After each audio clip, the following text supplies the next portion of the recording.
Olá, meu nome é Claudinei Londeiro, eu sou médico, especialista em obstetrícia. Bem-vindos ao nosso canal do YouTube que fala tudo sobre obstetrícia, suas complicações, suas normalidades. Hoje nós vamos falar sobre um assunto que nós já abordamos superficialmente em um outro vídeo. Vamos falar sobre abortamento. Quando nós falamos sobre abortamento, só existe um tipo de abortamento. É aquela gestação que iniciou e que não evoluiu bem. Mas esse não evoluiu bem logo de início, tá? Se considera aborto a gestação que efetivamente não evoluiu bem até a 20ª semana de gestação. Do ponto de vista didático, se divide em 500 gramas o peso do bebezinho. Abaixo de 500 gramas nós chamamos de aborto, acima de 500 gramas já não é mais aborto, e isso normalmente corresponde até a 20ª semana. Mas quando nós falamos de aborto, nós falamos de idades gestacionais bem mais precoces do que isso. A grande maioria dos abortos acontece até o 3º mês de gestação, até a 12ª semana. Nós, médicos, dividimos o aborto em determinadas classificações, em determinadas categorias. Isso cria um pouco de confusão.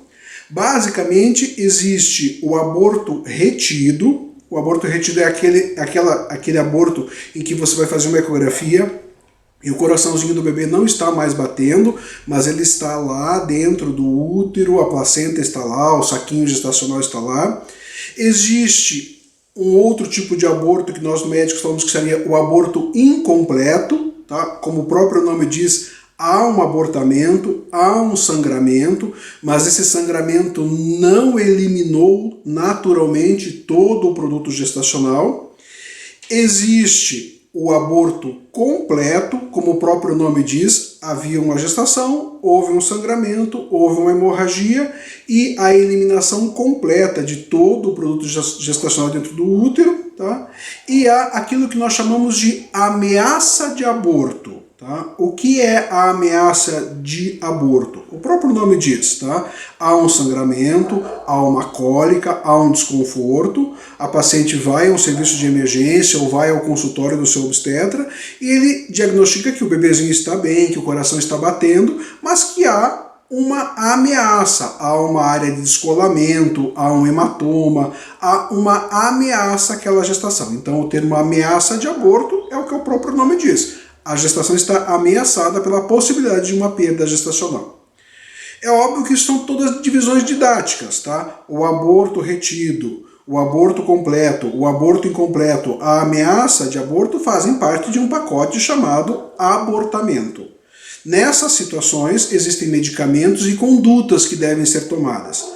Quando existe um aborto retido ou um aborto incompleto, normalmente há necessidade de complementar este esvaziamento do útero, quer através de uma curetagem, quer através de uma aspiração manual intraútero, ou quer simplesmente aguardando um período de tempo para que ocorra uma eliminação espontânea, tá, deste material, que pode acontecer naturalmente e pode não acontecer naturalmente.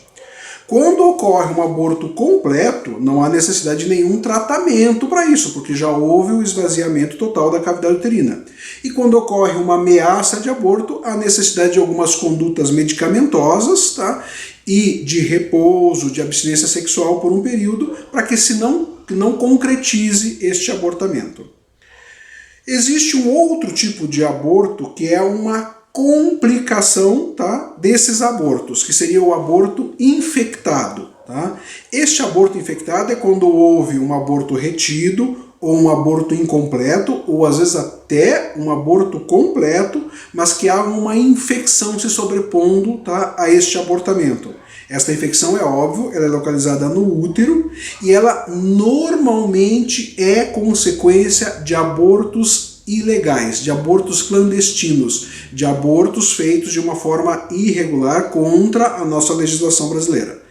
Nessas situações, muitas vezes, pessoas não médicas vão manipular a cavidade uterina com materiais não esterilizados, sem uma correta higiene, tá, de toda a região, e acabam conduzindo para dentro da cavidade uterina, tá, germes que podem causar lesões muito graves e muito sérias.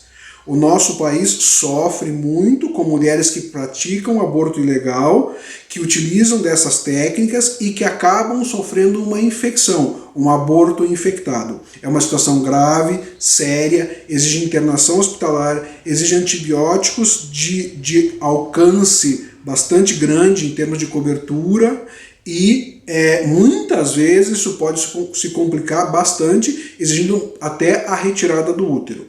Então, os abortos ilegais podem conduzir realmente a um aborto infectado, que é uma outra subdivisão dos abortamentos. Para cada uma dessas situações, há um tratamento específico, há uma conduta específica que o obstetra deve orientar. Mas é uma situação sempre muito desconfortável do ponto de vista familiar, do ponto de vista emocional para a mulher. Quando há uma perda gestacional, sempre esta parte emocional acaba repercutindo negativamente e tem que também ser orientada pelo médico obstetra em que conduta tomar, quanto tempo esperar para uma próxima gravidez, que investigações devem ser feitas, que condutas devem ser tomadas. Tá? Muito obrigado.